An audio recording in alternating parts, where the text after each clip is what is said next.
The Galactic Alliance's War Council was a tense gathering, held aboard the immense station orbiting a dying red star. Every species had sent their finest representatives, each projecting their authority in holographic form. The humans, however, had sent just one man.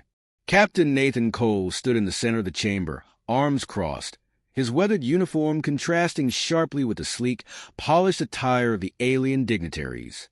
He was not a man accustomed to speeches, but the situation demanded action, not words. "The Xyrath Horde has outmaneuvered you again," Cole said, his voice calm but firm.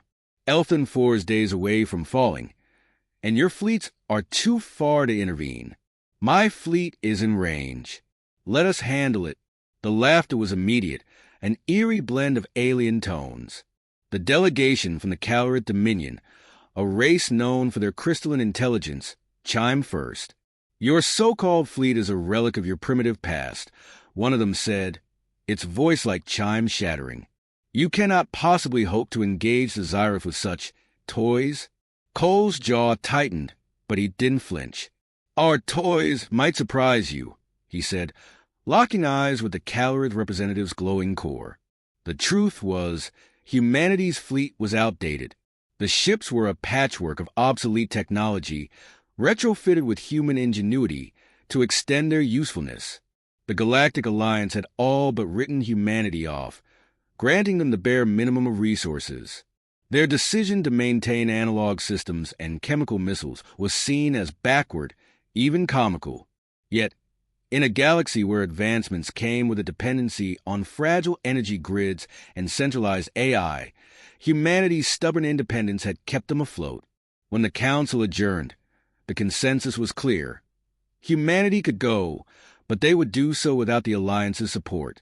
Captain Cole stepped out of the chamber, his crew awaiting him on the station's hangar deck. Commander Isaac Ike Hawkins was the first to approach, a datapad tucked under his arm. He had the look of a man who hadn't slept in days, though his sharp mind was always one step ahead. "Well," he asked. "We're going," Cole said simply. "Prep the fleet." Lieutenant Jacob Fisher, leaning against the railing, grinned. The former fighter ace had an air of cocky confidence, the kind that could either inspire or irritate, depending on the situation. "They must think we're suicidal," he said, adjusting the strap of his helmet. "Let them think that," Cole replied, already heading toward the shuttle that would take them to the USS Independence. "The Horde's expecting a fight with rules. We don't play by their rules." The fleet assembled just beyond the station.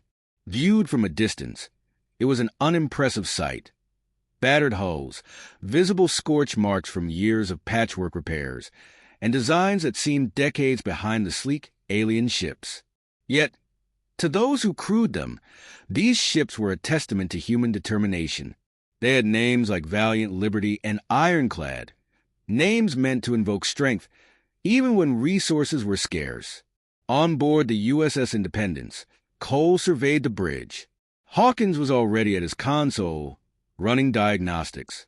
Ensign Mike O'Hara, fresh out of the academy and untested in battle, manned the communications terminal, his fingers hovering over the controls with nervous energy. Cole caught O'Hara's eye. "Relax, Ensign," he said. "You'll do fine." O'Hara nodded but didn't look convinced. The tension on the bridge was palpable as the fleet set its course for Elthan 4. Along the way, Hawkins briefed the crew on what they were up against. The Xyrath Horde ships were monstrous constructs of biometal, bristling with plasma weapons and cloaked in impenetrable energy shields. Their tactics were as brutal as their technology was advanced, and they had never faced a serious defeat. "We've got one thing they don't expect," Hawkins said during the briefing. He tapped the screen, which displayed the fleet's missile payloads. "These babies are dumb as rocks. No AI, no digital signatures, no energy signals. Their shields are designed to block energy-based attacks, not physical projectiles. If we can get close enough, we might just make them bleed." The room was silent for a moment before Fisher broke it with a laugh. "So we're beating cutting-edge tech with sticks and stones?" "Sounds about right." "It's not just sticks and stones," Hawkins shot back. It's our sticks and stones, and we know how to swing them. When the fleet arrived at Elton 4, the situation was worse than expected. The Xyrath horde had already begun their assault, with swarms of fighters bombarding the planetary defenses. Cole wasted no time. "All ships form up," he ordered. "Fisher, get your squadron out there. Hawkins, I need firing solutions on those cruisers. O'Hara, patch me through to planetary command." The battle was chaos from the start.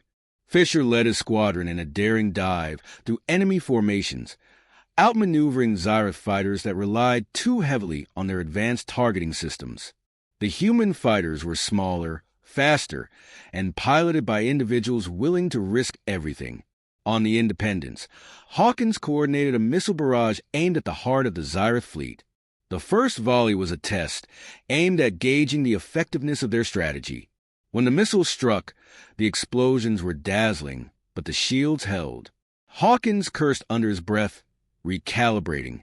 "We need to overload their systems," he muttered. "Multiple impacts, same coordinates." Cole nodded. "Do it." The second barrage was timed perfectly. The missiles hit in quick succession, overwhelming the Xyrath shields long enough for the third wave to punch through. One of the enemy cruisers exploded in a fireball, and a cheer erupted across the bridge. "That's one," Cole said, his voice steady. "Plenty more to go." The Xyrath, however, were quick to adapt. Their flagship, a massive dreadnought bristling with weapons, began targeting the human fleet with precision strikes. Ships were lost, and the odds grew increasingly dire. Yet, even in the face of overwhelming firepower, the humans refused to back down. As the Independence weaved through the battlefield, avoiding fire and coordinating attacks, O'Hara's console lit up with alien code.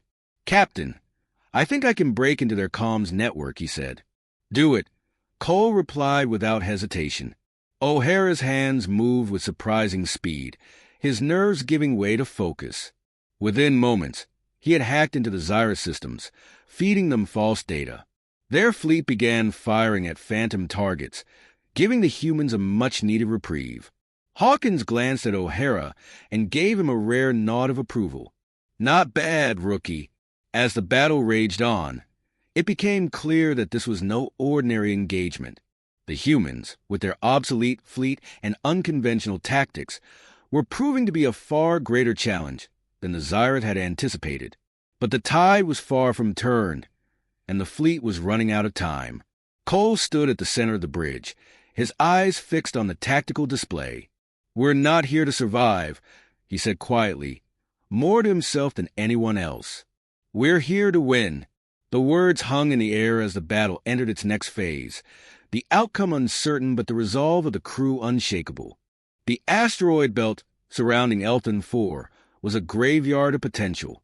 The jagged rocks spun lazily in the void, their chaotic orbits forming a natural labyrinth. For the human fleet, battered but resolute, it was both a shield and a trap. Captain Nathan Cole stood at the bridge of the USS Independence, staring at the tactical display. The Xyrath horde's fleet loomed just beyond the belt, their biometal ships shifting with an unnerving fluidity. "They're waiting us out," Commander Isaac Hawkins muttered, running simulations on his console. His analytical mind was already calculating escape routes, firing angles and probabilities. "They think we'll make a mistake first." Cole crossed his arms, his expression unreadable. "They're not wrong. But mistakes go both ways." Lieutenant Jacob Fisher's voice crackled over the comms from his fighter cockpit. "If they're waiting for us to screw up, maybe we should give them what they want. A little bait never hurt anyone. Well, except the bait." Cole allowed himself the smallest of smiles. "What do you have in mind?" "Give me a few of the rookies," Fisher said, his tone brimming with reckless confidence. "We'll play chicken, make them chase us into the belt. I can almost guarantee some of their ships will end up as debris." "Almost guarantee?" Hawkins raised an eyebrow. "Reassuring. Trust me, Commander. I've got this." Cole weighed the risks. Fisher's plan was audacious, bordering on insane, but insanity was a human specialty. Fine, he said. Take your squadron and don't get yourself killed. The rest of us will make sure we're ready to capitalize. Moments later, Fisher's squadron streaked out of the asteroid belt, their retrofitted fighters darting like insects against the Xyretha's ominous dreadnoughts. The alien ships, larger and slower, adjusted course to intercept. Fisher led the charge, weaving through enemy fire with a precision born of years of combat experience. "Come on, you ugly bastards," Fisher muttered, glancing over his shoulder as two Xyra fighters peeled off to pursue. He guided them toward the densest part of the asteroid field, where sharp turns and narrow gaps would test even the most advanced ships. On the bridge of the Independence, Hawkins watched the pursuit unfold on the tactical display. "He's actually doing it," he said, half in disbelief. "The Xyrath are breaking formation." Cole nodded, his focus unbroken. "Now it's our turn. Hawkins, those missiles of ours, they're not going to cut it as is. I need you to find a way to make them deadlier." Hawkins hesitated. "Captain, we're already pushing the limits of what we've got. I can't just invent new weapons mid-battle." "Then innovate," Cole said, his tone sharp. "That's what we do." Hawkins scowled but didn't argue. He turned back to his console, his fingers flying as he reprogrammed the fleet's missile guidance systems. The plan forming in his mind was untested, but desperate times called for desperate measures. Meanwhile, Fisher's gamble was paying off. One of the pursuing Xyra fighters clipped an asteroid, exploding in a burst of green biometal. The second fighter hesitated, allowing Fisher's squadron to regroup and strike from behind. "That's one for the good guys," Fisher said with a grin. But the Xyrath weren't idle. Their flagship, a behemoth bristling with weaponry, began launching swarms of drones into the asteroid belt. The tiny machines moved with eerie precision, mapping the field and transmitting data back to the fleet. "They're adapting," Hawkins said grimly, watching the display. "We're running out of time." "Then we hit them first," Cole replied. "Hawkins, are those missiles ready?" "Barely," Hawkins admitted. "I've rigged them with reflective plating from the hulls. If we time the detonation right, we can create a blinding burst of light, enough to overload their sensors." "It's a long shot," Cole said, "but it's a shot. Load them up." The Independence-S missile bays rumbled as the modified warheads were loaded. The rest of the fleet followed suit, their crews working with frantic precision. The human fleet was smaller, weaker, and outnumbered, but they had one advantage the Xyrath could never replicate: sheer, unrelenting creativity. As the Xyrath drones closed in, Cole gave the order. "Fire!" The missiles streaked out of the asteroid belt, their reflective surfaces catching the light of the distant star. The Xyrath ships responded with their energy shields, expecting another futile barrage. But when the missiles detonated, the effect was immediate and catastrophic. The blinding burst of light overloaded the Xyretha's optical sensors, leaving their ships momentarily vulnerable. "Now!" Cole barked. The fleet unleashed a second wave of missiles, this time targeting the exposed weak points of the Xyrath ships. One by one, the enemy vessels exploded, their biometal hulls disintegrating under the onslaught. On the Independence, Ensign Mike O'Hara let out a whoop of victory. "We're doing it," he said, his youthful exuberance momentarily eclipsing the tension. "Don't celebrate yet," Hawkins warned. "They'll adapt. They always do." And adapt they did. The Xyra flagship began deploying energy pulses, clearing the asteroid field of debris and forcing the human fleet back into the open. The tide was shifting again, and the humans were running out of tricks. Cole's mind raced. "O'Hara," he said, turning to the young ensign, "can you get into their network? Feed them bad intel. Anything to buy us time." O'Hara hesitated. I think I can, but their encryption is unlike anything I've seen." "Then get creative," Cole said. "We're not done yet." O'Hara's fingers flew across his console as he tapped into the Xyrath network. The alien code was a labyrinth, but he found a vulnerability, a backdoor they hadn't bothered to secure. Within minutes, he was feeding false signals into their systems, creating phantom targets that drew their fire. On the battlefield, Fisher's squadron exploited the confusion, targeting the distracted Xyris ships with pinpoint strikes. The human fleet pressed the advantage, pushing the aliens back inch by inch. But the victory was fragile. The Xyris flagship remained untouched, its weapons charging for a devastating strike. Cole knew they were out of time. "Hawkins," he said, his voice low, "I need a plan. Now." Hawkins glanced at the tactical display, his mind working at a feverish pace. "I've got one," he said finally, "but it's insane." "Good," Cole said. "Those are my favorite kind." The section ends with the fleet preparing for Hawkins' daring gambit, the tension mounting as they face the seemingly invincible Xyris flagship. The battle is far from over, and the stakes have never been higher.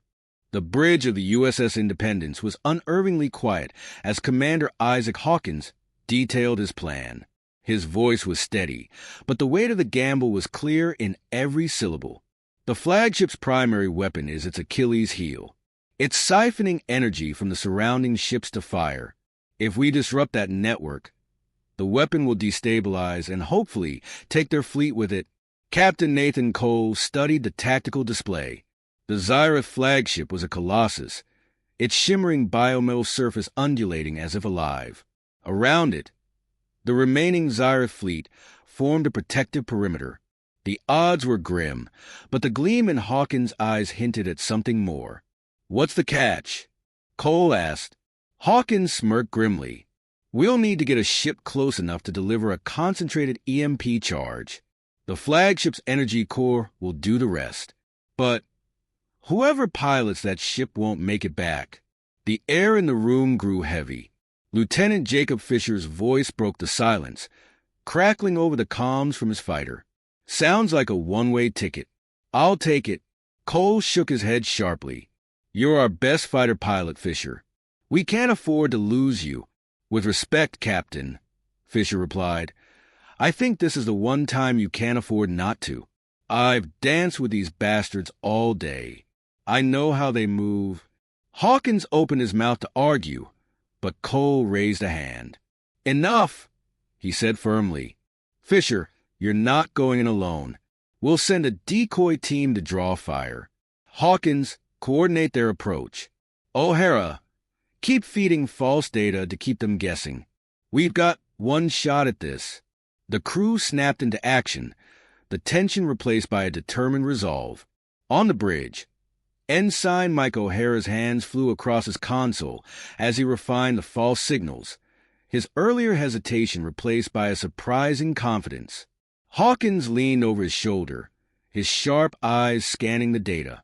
"Good work, O'Hara. Keep it up." Meanwhile, Fisher's squadron formed up for what they all knew could be their final mission.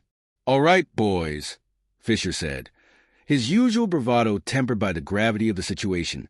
"Let's give them something to remember us by." The fleet surged forward, their battered ships weaving through the asteroid belt with a grace born of desperation and skill.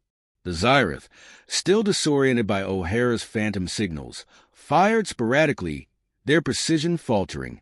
Fisher led the charge, his fighter darting between enemy ships like a predator stalking its prey. Behind him, the decoy team unleashed a barrage of missiles, forcing the Xyris to divide their attention. On the Independence, Cole watched the display intently, his jaw clenched. "Hawkins, is the EMP device ready?" "Locked and loaded," Hawkins replied. "Fisher just needs to deliver it to the core." The plan unfolded with a brutal elegance. As Fisher's squadron drew closer to the flagship, the decoy team veered off, their ships deliberately targeting weaker Xyris vessels to sow chaos. The flagship, realizing the humans' intent, began redirecting its firepower toward Fisher's lone fighter. "I've got their attention," Fisher said, his voice steady despite the odds. Time to deliver the package. He dove toward the flagship's shimmering surface, weaving through a storm of plasma fire. The EMP device, mounted on the underside of his fighter, pulsed faintly, a reminder of the dangerous payload he carried. As he neared the core, his targeting system locked on. Almost there, but the Xyrath weren't finished. A swarm of drones emerged from the flagship, their sleek forms closing in on Fisher with terrifying speed. On the Independence, Hawkins cursed under his breath. "He's not going to make it. Not alone," Cole said. He turned to O'Hara. "Open a channel to all ships. Priority 1. The young ensign nodded, his fingers trembling slightly as he complied. Moments later, Cole's voice rang out across the fleet. "This is Captain Cole. Fisher needs cover, and he needs it now. Every available ship, form up and engage those drones. We're not leaving him out there alone." The response was immediate. Ships that were barely holding together surged forward, their crews pushing themselves and their vessels to the limit. The swarm of drones faltered under the sudden onslaught, their coordination disrupted by the humans' relentless assault. Fisher seized the opportunity. "I see the core," he said, his voice tight with concentration. The biometal surface parted ahead of him, revealing a pulsing, iridescent sphere, the heart of the flagship's power. He armed the EMP device, the countdown timer ticking down with brutal finality. "It's been an honor, gentlemen." "Fisher, wait." Cole began, but the transmission cut out as Fisher's fighter disappeared into the core. The detonation was instant and overwhelming. A brilliant wave of energy erupted from the flagship, engulfing the surrounding Xyrath ships. On the Independence, the crew shielded their eyes as the shockwave rippled through the battlefield, leaving destruction in its wake. When the light faded, the Xyrath fleet was gone. The bridge was silent, the weight of the victory heavy on everyone's shoulders. Hawkins broke the silence first. "He did it," he said quietly. "The bastard actually did it." Cole nodded, his expression unreadable. "O'Hara, get me a status report." The young ensign hesitated before replying. "The Xyrath fleet is completely destroyed, sir. But we've lost contact with Fisher." Cole closed his eyes for a moment, a rare flicker of emotion crossing his face. "He knew the risks," he said finally, "and he made the choice." The crew exchanged glances, their relief tempered by the loss. They had won, but the cost was high.